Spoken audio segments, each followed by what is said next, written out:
Hi guys what's up, कैसे आप सब लोग। मेरा नाम है एल सिंह और आप देख रहे हैं अपना यूट्यूब चैनल नेशन फर्स्ट। तो भाई लोगों, आज जो मैं आपके लिए वीडियो लेके आया हूँ वो लेके आया हूँ मैं धर्मेंद्र चौधरी न्यूज़ से। लिंक मैंने डिस्क्रिप्शन में दे दिया। इंडियन भाई हैं, बहुत अच्छा काम करते हैं। काफ़ी टाइम से मैं इनको फॉलो भी कर रहा हूँ, लेकिन कभी रिएक्शन देने का मौका नहीं मिला। लेकिन मैंने सोचा कि आज इन पे भी रिएक्शन दिया जाए, क्योंकि मैं चाहता हूँ कि हमारे जो सारे यूट्यूबर हैं इंडिया के, हमें सबको सपोर्ट करना है ताकि हम इस इंफॉर्मेशन वॉरफेयर में आगे लड़ सकें। तो इन्होंने जो टाइटल दिया हुआ है वो दिया हुआ है जो बाइडन के बयान पर हिलाली हिलाली देखेंगे आप, गंजा सा हिला हुआ है, और इमरान खान का मज़ेदार रिएक्शन। ठीक है, तो वीडियो हम स्टार्ट करने से पहले एक थोड़ी सी आप ये लगा लो कि बैड न्यूज़ है। बैड न्यूज़ ये है कि जो मेरे पास इन्फॉर्मेशन पहुंची है, जैसा कि मैंने कई बार बोल चुका हूं कि ये मार्च करेगा तो ये काम हो जाएंगे पाकिस्तान में मार्शल लॉ का या और कुछ लगने का चांसेस हैं, बहुत ज़्यादा हो जाएगा, जैसे अपना श्रीलंका का हाल हुआ है। तो अभी जो मेरे पास न्यूज़ आई है ये कंफर्म्ड है 90% कि ये इमरान खान, कटोरा खान, सूअर का बच्चा, ठीक है, ये मुकर गया है कि ये लॉन्ग मार्च नहीं करेगा। ठीक है, तो ये बैड न्यूज़ है हमारे लिए। हम चाहते थे, मैं फुल सपोर्टर था कि इसका कि ये करे, लेकिन मेरे को कहीं ना कहीं मेरे किसी ना सबकॉन्शियस में माइंड में था कि ये इस तिलों में तेल नहीं है। ठीक है, ये सब बकवासबाजी मारता है, झूठ बोलता है। लेकिन मुझे ये था कि इसने इतना इकट्ठा कर लिया है लोगों को, इतना झूठ बोल बोल के कि मैं ये कर दूंगा, मैं वो कर दूंगा, तो अभी ये लॉन्ग मार्च नहीं करेगा। ठीक है, जो हमारा सपना था वो चकनाचूर हो चुका है। 90% ये बात कंफर्म्ड हो चुकी है कि ये लॉन्ग मार्च नहीं करेगा। अगर लॉन्ग मार्च नहीं करेगा तो पाकिस्तान में मार्शल लॉ नहीं लगेगा। ठीक है, पाकिस्तान बर्बाद नहीं होगा, होगा तो सही, लेकिन अब टल गया है। मेरा हिसाब ये था कि जनवरी तक इनका कबाड़ा हो जाना है। ठीक है, तो अभी ये जाके 90% चांस है कि ये अब जाके असेंबलियों में बैठेगा। हाँ, जीत गया है, इसके पास आपने सुनी होगी कि ये उसमें जीत गया, वो अलग बात है। ठीक है, लेकिन अब ये वहाँ पे जाके अब असेंबली में बैठ जाएगा चुपचाप, और ये लोगों को अब फुद्दू बनाता रहेगा, और पुर की हाई फुद्दू हैं। ठीक है, ऐसे लीडर के पीछे पड़े हुए हैं जो इतना झूठ बोलता है। इसने हाइप क्रिएट की थी, चला था, बड़ा आया था ना कटोरा खान, मैं बना दूंगा, ये कर दूंगा, मैं वो कर दूंगा, मैं मदीना रियासत बना दूंगा, मैं हाथ उठा उठा के ऐसे, जो वो नहीं था अपना हिटलर था उसके स्टाइल में, हल्फ दो मेरे साथ, ये करो, फुद्दू बना के निकल गया। ये इसने अपना काम सॉल्व कर लिया। ठीक है, इसको पता चल गया, और अब ये असेंबलियों में बैठेगा। 10% अभी भी है कि अगर ये एक बाप का होगा ना, अभी भी मैं यही बोलता हूँ, मैंने एक वीडियो लाइव पे भी बोला था कि अगर एक बाप का होगा ना तो ये इस्लामाबाद जाके धरना देगा और लोगों को निकालेगा। ठीक है, ये चेंज करना चाहता था ना मुल्क, तो अब 90% चांस खत्म हो गया। जहाँ मेरे को इन्फॉर्मेशन मिली है, जहाँ से मेरे को, कि ये धरना नहीं करेगा अब। ठीक है, इसके तिलों में तेल नहीं है बंदे के, झूठ बोलता है, दम नहीं है इसमें। ठीक है, डरपोक सारी, वैसे तो सारे पाकिस्तानी डरपोक कौम है, लेकिन अब ये थोड़ी सी दुखद खबर मैंने आपको सुनाई है। मेरा दिल बहुत ज़्यादा दुखी हुआ था ये खबर सुन के कि ये अब नहीं करेगा। चलिए खैर, हमें क्या लेना देना, आज नहीं तो कल नहीं तो परसों तो ये बर्बाद होंगे ही होंगे। आ जाएगा अगर दोबारा तब भी बर्बाद होंगे। चलिए हम वीडियो पे चलते हैं। वीडियो के एंड में फिर थोड़ा सा इसके बारे में भी तबसरा करेंगे, क्योंकि इनकी बहुत जली हुई है पाकिस्तानियों की, जो बाइडन ने बोला है। हम ऐसी बातों को ना ज़्यादा खुश होते हैं, ना हम ज़्यादा दुखी होते हैं। हम उसको एक लेवल पे लेके ही चलते रहते हैं कि देखा जाएगा आगे क्या करना है, हमें क्या करना है, लेकिन ये करते हैं। आगे मैं और भी बातें बताऊंगा आपको। चलिए पहले देखते हैं वीडियो के एंड में करेंगे तबसरा। So let's start the video.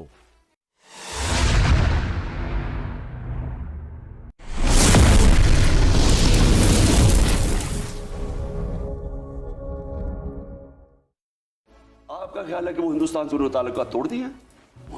वो रिस्पेक्ट करते हैं हिंदुस्तान, उनका फॉरेन मिनिस्टर, मैं तो, हालांकि वो हिंदुस्तान का फॉरेन मिनिस्टर है, लेकिन मैं तो उसको एडमायर करता हूं, जिस तरह सबके सामने आजादी और खुद मुख्तारी की सारे इज्जत करते हैं। जब उनको ब्रीफिंग दी जाती है कि जी ये 230 मिलियन का मुल्क है और इस पास फॉरेन एक्सचेंज $8 बिलियन का पड़ा हुआ है, मिलिटेंट्स दोबारा इमर्ज कर रहे हैं, सियासतदान आपस में एक दूसरे के साथ बैठने को तैयार नहीं है, चीन का सीपैक जो है वो ऑलमोस्ट डूब गया है।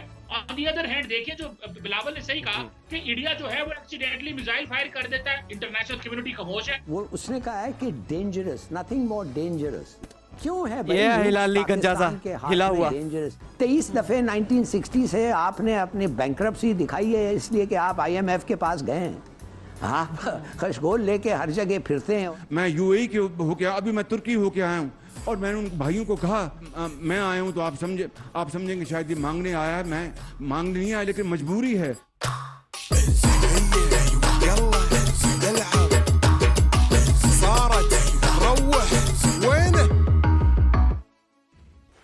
That's it. तो दोस्तों, जो बाइडन साहब ने पाकिस्तान को डेंजरस नेशन क्या बोला कि इस समय पाकिस्तान के अंदर अफरा तफरी मची हुई है। यहाँ तक कि जो पाकिस्तान का फॉरेन मिनिस्टर है इस समय बिलावल भुट्टो, उसने एक बयान दिया कि भाई जो भारत है वो तो हम पे आए दिन मिसाइल दाग देता है। भारत को तो अमेरिका कुछ नहीं बोल रहा है, जबकि पाकिस्तान को डेंजरस नेशन बोल रहा है। वहीं दूसरी तरफ ये पाकिस्तानी और ख़ासकर पाकिस्तान का मीडिया खुद एक्सेप्ट करता है कि भाई इस समय पाकिस्तान के हालात जो हैं बहुत ज़्यादा बुरे हैं, पाकिस्तान कभी भी डिफ़ॉल्ट कर सकता है। वहीं दूसरी तरफ जो TTP के लोग हैं वो पाकिस्तान के अंदर इंटर कर चुके हैं, और पाकिस्तान के अंदर जिहादी ग्रुप भी मौजूद हैं। अगर पाकिस्तान डिफ़ॉल्ट करता है तो हो सकता है कि जो जिहादी ग्रुप हैं वो एक्टिव हो जाए और पाकिस्तान के जो न्यूक्लियर एसेट्स हैं उन पर कब्जा कर लें। तो भाई खतरा तो दुनिया को है फिर पाकिस्तान से, अगर पाकिस्तान इस चीज़ को एक्सेप्ट करता है। लेकिन वही दूसरी तरफ ये मतलब नकार देते हैं कि नहीं नहीं, हमारे जो न्यूक्लियर एसेट्स हैं वो बिल्कुल सेफ़ हैं, बिल्कुल सेफ़ हाथ में। खैर, इस वीडियो में मैं आपको दो चीज़ें और दिखाने वाला हूँ। जो कमरजीमा साहब आप जानते ही होंगे इनको, इनका यूट्यूब चैनल है, वहाँ पे तो इंडियन व्यूअर्स होते हैं इनके देखने वाले, तो वहाँ पे बहुत अच्छी अच्छी बातें करते हैं। लेकिन जैसे ही अपने पाकिस्तान के मेन स्ट्रीम मीडिया में जाते हैं तो इंडिया के खिलाफ जहर उगलते हैं। इस वीडियो में आप देखने वाले हैं। वहीं दूसरी तरफ हिलाली साहब, वो भी हिले हुए हैं जो बाइडन के स्टेटमेंट के बाद में। खैर, आप इंटरेस्टिंग वीडियो एंजॉय करें। वीडियो पसंद आए तो लाइक करना, चैनल को अभी तक आपने सब्सक्राइब नहीं किया तो प्लीज़ चैनल को सब्सक्राइब जरूर कर लेना। ये जो वेस्टर्न डेमोक्रेटिक माइंड्स है ना, वो जब आप अपने मुल्क की मुफादात की जब आप हिफाजत करते हैं, जब तहफ़्फ़ुज़ करते हैं, तब आप कहते हैं कि हमने रूस से, जो हिंदुस्तान कह रहा है कि हम रूस से सस्ता तेल लेंगे क्योंकि हमारे मुल्क में गुर्बत है। आपका ख्याल है कि वो हिंदुस्तान से उन्होंने ताल्लुकात तोड़ दिए? वो रिस्पेक्ट करते हैं हिंदुस्तान, उनका फॉरेन मिनिस्टर, मैं तो हालांकि वो हिंदुस्तान का फॉरेन मिनिस्टर है, लेकिन मैं तो उसको एडमायर करता हूँ जिस तरह सबके सामने यानी आज़ादी और खुद मुख्तारी की सारी इज्जत करते हैं। नहीं, अपनी देखे ना, आप अपनी इज्जत करेंगे तो दुनिया आपकी इज्जत करेगी। तो जब आप उनके सामने लेट जाते हैं, वो डू मोर करवाते हैं आपसे। हमारे एटमी असासों को उस वक्त डिस्कस किया अमरीकी सदर ने जिस वक्त आलमी इदारों की रिपोर्ट के मुताबिक आपके डिफॉल्ट होने का खतरा 10% से बढ़ता बढ़ता 81% तक पहुंच गया है। उस वक्त किया जब 60% आपके सॉवरेन बॉन्ड्स जो हैं वो पिछले चंद महीनों के अंदर गिर गए हैं, और बैनुल-अक़वामी इदारे भी और उनके जो एक्सपर्ट्स हैं वो भी ये कह रहे हैं कि Pakistan on the brink of the default खड़ा है। जल साहब, पहले तो ये बताइए कि क्या आप बिलावल साहब के इस बयान से इत्तफाक करते हैं कि क्या अमेरिका का ये एक गैर रस्मी बयान है?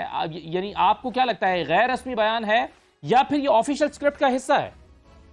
देखिए जी, बात ये है कि बिलावल साहब वैसे तो बड़े अच्छे अभी तक काम कर रहे हैं, लेकिन एक तरफ कहना कि ये गैर रस्मी बयान है और साथ ही कहना कि हम डिमार्च करेंगे उनके सफ़ीर को बुला के, तो इसके अंदर तो स्टेटमेंट में डायकोटमी है।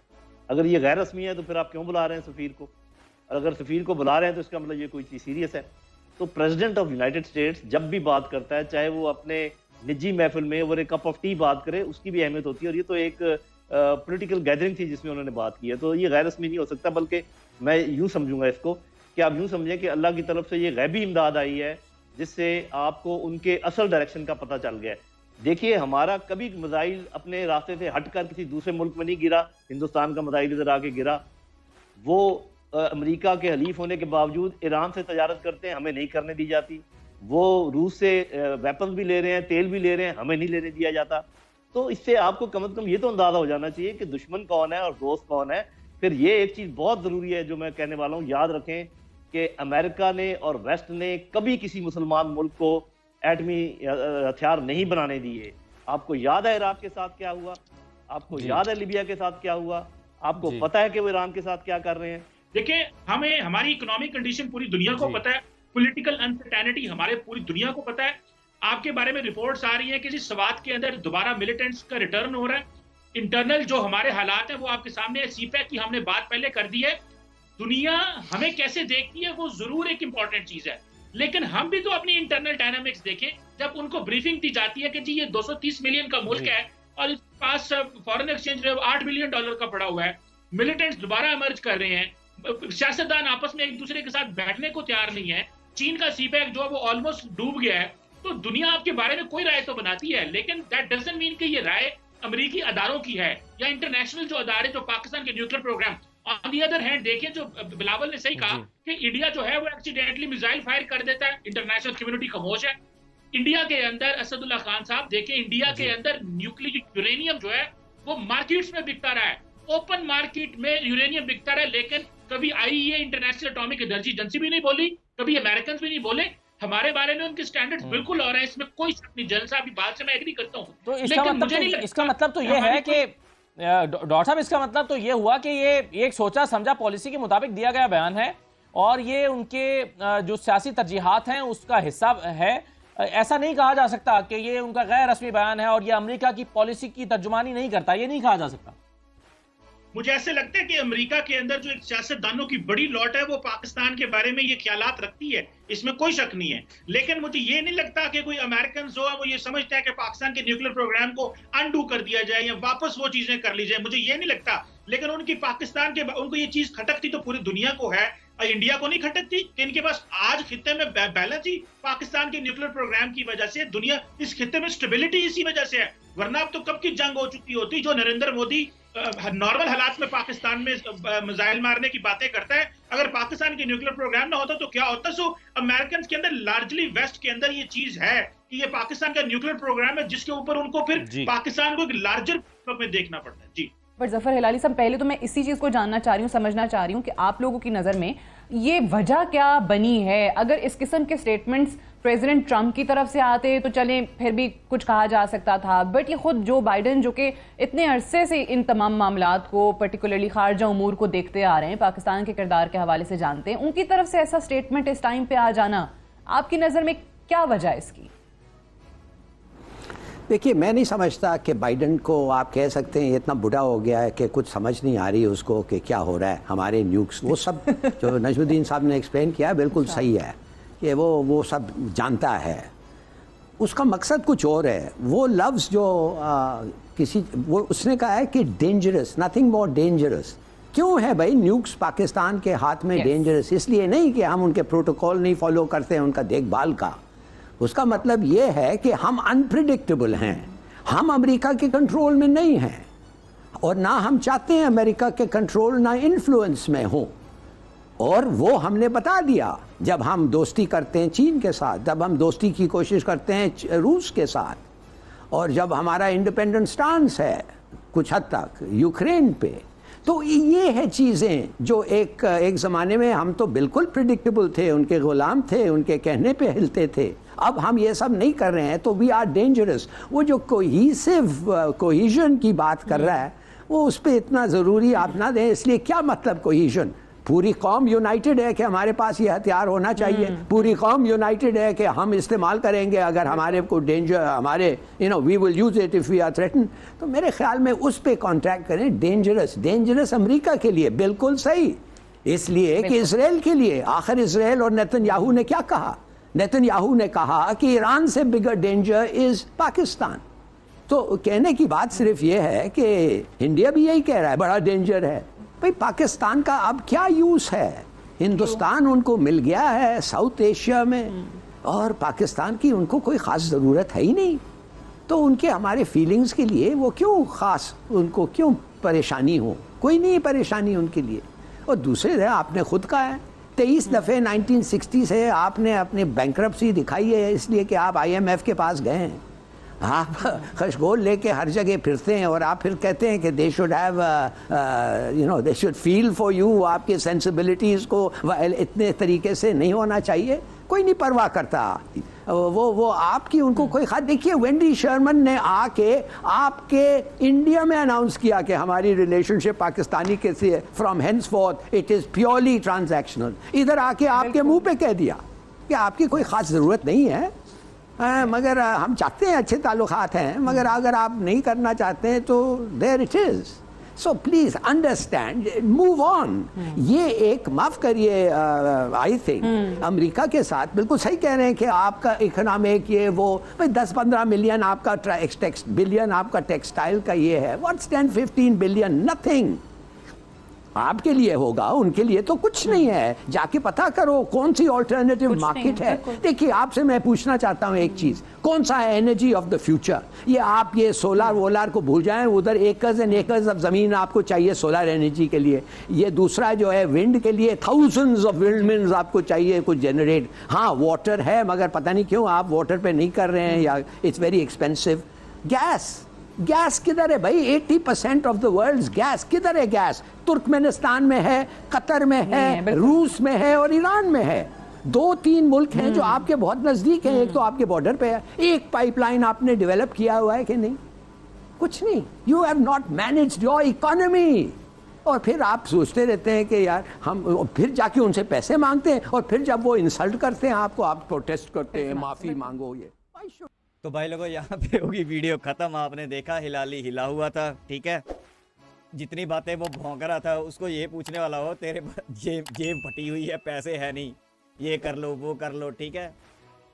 उसके लिए पैसा लगता है। कोई बिजनेस खोलना होता है या कोई कारोबार चलाना होता है ना, तो पैसे चाहिए होते हैं। भीख मांगने से बंदा कारोबार नहीं चला सकता। चलिए खैर, अच्छा दूसरी बात रहेगी वो चीमचू। वो एक बात और पता चली है मेरे को चीमचू की, कि ये ना आजकल जो इंडिया के एंटी एक्टिविस्ट हैं, जहाँ वो है क्या कहते हैं राइटर्स हैं, न्यूज़ राइटर्स हैं, जहाँ फिर एक्टिविस्ट हैं अमेरिका में, उनसे मिल रहा है ये। आपने शायद फ़ोटो भी देखी होगी, ठीक है। तो एक लड़की के साथ है, मैं नाम नहीं लूँगा, वैसे मैं उनको ऐसी चीज़ें, ऐसे बंदे पसंद ही नहीं है, तो मैं नाम लेना भी अच्छा नहीं समझता, आप समझ गए होगे। इसकी एक फ़ोटो बहुत वायरल हुई थी। तो मैं आपको ये बता देता हूँ, ये अमेरिका बार बार क्यों जा रहा है। ये इसलिए जा रहा है कि वहाँ पे जितने एंटी इंडिया, ठीक है, हैं बंदे, तो उनके साथ ये राब्ते में है। तो ये एंटी इंडिया प्रॉपर काम कर रहा है, प्रॉपर। और ये इंडिया से इतना ऑब्सेस्ड है ना, ये एक किस्म का इसका जिहादी माइंड का बंदा है, कमर चीमा, जिसको मैं चीमचू बोलता हूँ, ठीक है। तो ये काम कर रहा है, ठीक है। दूसरा रोते रहते हैं, यूरेनियम बिक रहा है इंडिया में, इंडिया ने मिसाइल मार दी। तो भाई इंडिया ने बोल दिया कि गलती से मार दी, तुम ही चला रहे हो। पूरी दुनिया में 200 मुल्क हैं, 200 मुल्क में से सिर्फ एक पाकिस्तान ही है जो ये बोलता है कि इंडिया में यूरेनियम बिक रहा है, खुलेआम दुकानों में बिक रहा है, मेरी साथ वाली दुकान पे भी बिक रहा है, आजा ले जा चीमचू, ठीक है। तो ये सारे जो मुंह में आया है ना, अपने आप को डॉक्टर बनता है, फेक डॉक्टरी, फेक PhD कर रखी है इसने, ठीक है। गपोड़ी बंदा है ये। तो जो झूठ जबान बोलता है दबा के बोलता है। और अपने चैनल पे इसलिए ये चौधरी भाई ने भी यही बोला कि ये जहर उगलता है, तो जहर तो उगलेगा भाई। अपने चैनल को इसने ग्रो देनी है, वहाँ पे इंडियन ऑडियंस है, ठीक है। इनके जो नेशनल टीवी है उन पे ऑडियंस इंडियन नहीं है, इनकी पाकिस्तान की है। तो वहाँ पे तो इसने बोलना है, वहाँ पे इसने TRP लेनी है, यहाँ पे इसने सब्सक्रिप्शन और व्यूज़ लेने हैं चैनल पे। तो ये आपको पता ही है सब लोगों को कि ये दो मुँहे सांप है। तो चीमचू भी दो मुँहा सांप है। ये तो ऑब्सेस्ड बंदा है। इंडिया में एक माचिस भी इधर से हम इधर रख देना, या कुछ इधर से इधर बात भी हो जाए, ये इतना ऑब्सेस्ड है, वीडियो बना देता है। हर रोज़ 2-2 3-3 वीडियो फेंकता है बना के, ठीक है। तो ये बात है। बाकी एक आरजू काज़मी, आलिया है। अब तो ये आलिया उलिया, आरजू काज़मी और ये दूसरे कई मैंने सुन लिए, जो हम टो लेते हैं ना मदरसा शाप वाली, कि ये साले मदरसा शाप है, वो खुद बोलने लग गए हैं। आलिया ने कई बार वीडियो में बोल दिया कि हमारी कौम मदरसा शाप है। शर्म, मेरे को इतनी खुशी हुई है ना कि चलो शुक्र है कुछ तो मानना शुरू किया कि तुम मदरसा शाप हो, ठीक है। तो ये चीमचू ने भी 1-2 बार बोल चुका है कि मदरसा शाप है। तो अब पता इनको लग गया कि तुम मदरसा शाप हो तो तुम तरक्की नहीं कर पाओगे। रही बात बाकी इमरान खान की, वो मैंने आपको शुरू में बता दिया, वो एक नंबर का, वो इमरान दोनों बैठे हुए थे, वो एक दोनों जिहादी, ठीक है। वो इमरान का दूसरा है, ठीक है। तो जो दूसरा इमरान रियाज है वो बैठा इंटरव्यू जो स्टार्टिंग में ले रहा था, वो भी ऑब्सेस्ड है, पूरा ऑब्सेस्ड है। वो इतना ऑब्सेस्ड है कि वो वाला क्या कहते हैं इमरान खान का इमरान खान गलत भी बोल देगा ना तब भी वो बोलेगा कि वाह वाह क्या कमाल कर दिया इसने। उसका चैनल साले का पता नहीं 3.5 मिलियन उसके सब्सक्राइबर हैं। पता नहीं साले इतने पोरकी नेट कहाँ से चलाते हैं, मेरे को ये नहीं समझ आई। इतने सब्सक्राइबर्स, इतने तो हमारे प्रशांत 140 करोड़ में से जैसे बड़े बड़े यूट्यूबर भी हैं उनके नहीं है, प्रशांत धवन सर के नहीं है। कितनी लॉजिकल और परफेक्ट बात करते हैं। लेकिन इंडियन अमन के आशा वाले पता क्या है, मैं आपको बात बताता हूँ, ये सब्सक्रिप्शन देते हैं उनको जाके जाहिलों को, क्योंकि ये खुद भी जाहिल बनना चाहते हैं अपने जो अमन के आशा वाले हैं। ठीक है, इनको बड़ा मजा आता है उनके सब्सक्राइब करना, उनको व्यूज देना। तो मैं तो हैरान हो जाता हूँ। चलिए खैर, बाकी बातें मैंने, वीडियो होगी लंबी, मैंने आपको सारी बातें बता ही दी हैं कि ये सारी जाहिल कौम है। और बाकी एक अफसोस था जो शुरू में बताया। बाकी अगर आपको वीडियो कैसी लगी, अगर अच्छी लगी तो भाई को, अपने हिंदुस्तानी भाई को लाइक करो, सब्सक्राइब करो, शेयर करो, कमेंट करो और मिलेंगे नेक्स्ट वीडियो में। तब तक के लिए जय हिंद।